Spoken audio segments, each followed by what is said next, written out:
So next topic आता है हमारे पास political parties and the people's participation की the Panchayati Raj institutions in the India they serve as the cornerstone of the democratic decentralization governance, जो कि aim करते हैं एम्पावर करना रूरल पॉपुलेशंस को थ्रू पार्टिसिपेटेड डेमोक्रेसी। ये इंश्योर करते हैं कि जो विलेजर्स हैं वो भी अपना व्यूज़ जो हैं प्रॉपर प्लानिंग डिसीजन मेकिंग में कंट्रीब्यूट कर सकें। The involvement of the political parties जब होता है पंचायती राज इंस्टीट्यूशन में और पीपल्स का पार्टिसिपेशन होता है तो इससे इसकी इंस्टीट्यूशंस की इंटीग्रिटी और एफिशिएंसी बढ़ती है।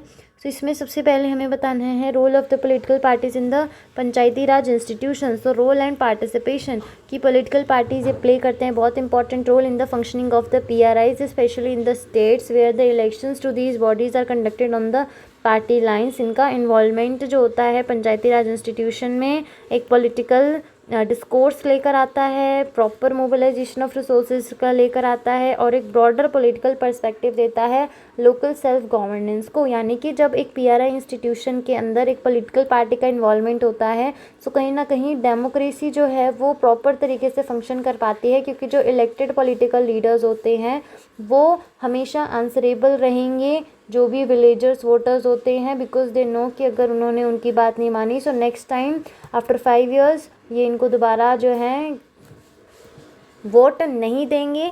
सो इस तरीके से एडवांटेजेस रहते हैं काफ़ी सारे पॉलिटिकल पार्टीज़ के, जैसे पॉलिसी इम्प्लीमेंटेशंस की पार्टीज़ दे कैन कि जो भी पॉलिटिकल पार्टीज़ होती है ना उनका सबसे इम्पॉर्टेंट फ़ायदा ये होता है कि they are very much aware what is on going at the state level and what is on going at the centre level और नेशनल लेवल। सो वो जो भी पॉलिसीज़ लेकर आते हैं लोकल लेवल पे वो मोस्टली अलाइन करती है किसके साथ, जो भी बड़े बड़े लेवल पर स्टेट सेंट्रल लेवल पर पॉलिसीज़ चल रही होती हैं। ठीक है, सो इसकी वजह से कोहेरेंस आता है, प्रॉपर कोऑर्डिनेशन आता है।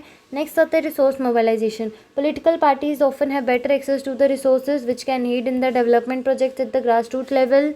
कि प्रॉपर इनके पास पॉलिटिकल पार्टीज़ के पास काफ़ी एक्सेस रहता है रिसोर्सेज का, तो वो और बेटर तरीके से डेवलपमेंट प्रोजेक्ट्स कर पाती हैं, बिकॉज पॉलिटिकल पार्टीज़ के ब्रॉडर कनेक्शंस होते हैं पॉलिटिकल लीडर्स के साथ, हायर लेवल के साथ इनका मीटअप होता है, प्लस इनका अलग अलग NGOs वगैरह के साथ अच्छी पहचान होती है, तो वो एक बेटर प्रोजेक्ट्स इम्प्लीमेंटेशन में हेल्प कर सकते हैं। इसके अलावा अकाउंटेबिलिटी की जो इलेक्टेड रिप्रेजेंटेटिव्स होते हैं affiliated with the party may be more accountable due to the parties oversight mechanisms. ठीक है, सो ये हमने देखा कि पॉलिटिकल पार्टीज़ एक इंपॉर्टेंट रोल प्ले करती है यदि वह PRIs के अंदर एक बहुत ही फेस निखर के आती है, एक फेस बन के आती है PRIs के अंदर।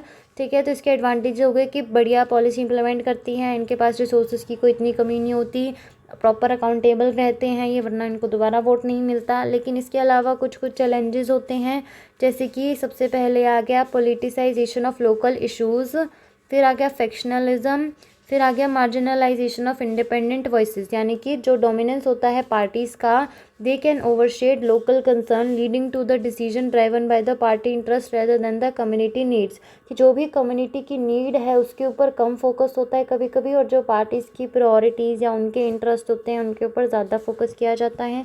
नेक्स्ट है फैक्शनलिज्म कि intense party rivalries can lead to division within the community. कि मान लो कम्युनिटी है वो 2 पार्ट्स में डिवाइड हो जाती है, एक जो कि किसी और पार्टी को सपोर्ट करती है और दूसरी जो कि किसी और पार्टी को सपोर्ट करती है, जिसकी वजह से क्या होता है फैक्शनलिज्म का राइज होता है with in the community, hampering collective decision making. और कलेक्टिव डिसीजन मेकिंग जो होती है वो हैम्पर होती है, कलेक्टिव डिसीजन मेकिंग जो है वो हैम्पर होती है।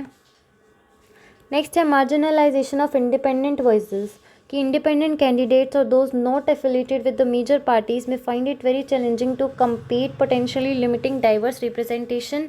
कि इंडिपेंडेंट कैंडिडेट्स और those not affiliated with the major political party they find it very challenging to compete with the diverse representations. कि कभी कभी मान लो कहीं पर इलाके में पॉलिटिकल पार्टीज़ का इतना दबदबा नहीं है, या फिर कोई एक इंडिविजुअल है अलग से विदाउट एनी पार्टी के साथ कोई कनेक्शन नहीं है, सो ही और she found it very challenging to compete।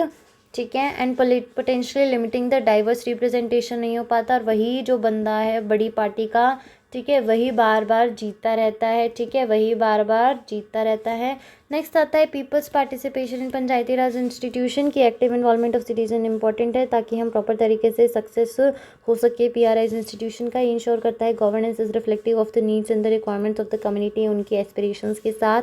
Mechanisms की बात करें पार्टिसिपेशन का, इसके अंदर हमको बताना है ग्राम सभा की ये एक जनरल असेंबली होती है जिसके अंदर सारी लिस्ट बनी होती है। जो भी अडल्ट होते हैं एक रूरल एरिया के अंदर, जो भी वोटिंग करने के लिए एलिजिबल होते हैं, वो सारे इसके अंदर इसका पार्ट होते हैं ग्राम सभा के। और एक ऐसा प्लेटफॉर्म होता है for the direct democracy where members they can discuss decide on the local issues. Next है पब्लिक कंसल्टेशन की engaging community members in discussion about development projects, budgets and policies. कि इसके अंदर जब पीपल पार्टिसिपेट करते हैं तो वो किस तरीके से पार्टिसिपेट कर सकते हैं, वो ग्राम सभा के थ्रू पार्टिसिपेट कर सकते हैं, जो कि एक वोटिंग बॉडी होती है, फाउंडेशनल यूनिट होती है, वोट देती है ग्राम पंचायत को। नेक्स्ट आता है पब्लिक कंसल्टेशंस की जो भी कम्युनिटी मेंबर्स होते हैं ना, जो भी इलेक्टेड लीडर्स होते हैं, वो कम्युनिटी मेंबर्स के साथ एंगेज करते हैं, उनके व्यूज़, प्रोजेक्ट्स, बजट्स वगैरह के बारे में डिस्कशंस करते हैं। फिर सोशल ऑडिट्स की allow citizens to review and access implementation of programs and utilisation of funds. Social audit क्या हो गया, जहाँ पर लोगों से पूछा जाता है, उनके रिव्यूज़ को ध्यान में रखा जाता है, उनसे वार्तालाप किए जाते हैं कि आपको हमारा प्रोग्राम कैसा लगा, क्या इसके अंदर चैलेंजेस वगैरह थे, तो ये सारी चीज़ें पूछी जाती है सोशल ऑडिट में। नेक्स्ट आता है बैरियर्स टू पार्टिसिपेशन के what are the things that are stopping people to participate in the Panchayati Raj institutions. तो first thing is there is lack of awareness की बहुत सारे citizens are very much not aware about their rights and the functions of the PRIs leading to the low engagement. Next is socio economic constraints की poverty, illiteracy, social hierarchy can hinder the active participation especially among the marginalized groups. Next is gender disparities ki despite reservation women often face cultural societal barriers that limit their development ki there are gender disparities, men they are increasingly participating but women they are lacking, so there is need to empower the women in these institutions. Here steps are being taken like reservation for the at least 33% which is a very good step. Next आता है socio economic constraint, poverty, illiteracy, social hierarchies can hinder active participation among the marginalized group and lack of awareness are some of the barriers to the people's participation in the Panchayati Raj institution. Next आता है interplay between the political parties and people participation. The interaction between political parties and citizen engagement in the PRI is very complex की positive synergy. यदि when political parties they encourage the grassroots participation, it can lead to more responsive and inclusive governance. Potential conflict की overemphasis on the party agendas may suppress community voices leading to decisions that do not align with the local needs. इसके अंदर बताया है कि यदि political parties और citizens का जो है इंटरेक्शन जो होता है जब पीआरआईज इंस्टीट्यूशन में, तो वो किस तरीके से रिजल्ट कर सकता है। तो इसके अंदर एक होता है कि पॉजिटिव वे में आए कि when political parties encourage grassroot participation can lead to more responsive inclusive governance. एक प्रभाव इसका ये हो सकता है कि कन्फ्लिक्ट्स वगैरह हो सकते हैं क्योंकि पॉलिटिकल पार्टीज़ जो है वो ज़्यादा अपनी एजेंडाज प्रायोरिटीज़ पे फोकस करती है, तो कम्युनिटी की जो नीड्स होती हैं वो कभी कभी इग्नोर्ड रह जाती हैं। फिर है नीड फॉर बैलेंस, सो ना ये चीज़ हो ना ये चीज़ हो, तो प्रॉपर तरीके से जो है इंश्योर करना political involvement does not overshadow citizen participation is very crucial for the health. कि ensuring that political involvement does not overshadow, कि पॉलिटिकल इन्वॉल्वमेंट होना अच्छी बात है, बहुत अच्छी बात है, लेकिन वो ओवरशैडो नहीं करना चाहिए सिटीजन्स के पार्टिसिपेशन को। उनके भी व्यूज़ को ध्यान में रखना चाहिए और इनके जो भी एजेंडाज वगैरह हैं दोनों को इंटरलिंक करके एक बढ़िया सा प्लेटफॉर्म तैयार किया जाना चाहिए पीआरआईज का। फिर है व्हाट आर द रिकमेंडेशन जिनसे हम लोग पीआरआईज को स्ट्रेंथन कर सकते हैं। Enhancing the civic education, implement programs to educate citizens about their rights, their functions. फिर है प्रमोट करना इंक्लूसिव पार्टिसिपेशन कि जो भी मार्जिनलाइज ग्रुप्स है, एससी, एसटीज, पुअर पीपल, ठीक है, इकोनॉमिकली नॉट साउंडेड पीपल, उनको भी इसके अंदर इंक्लूड करना चाहिए।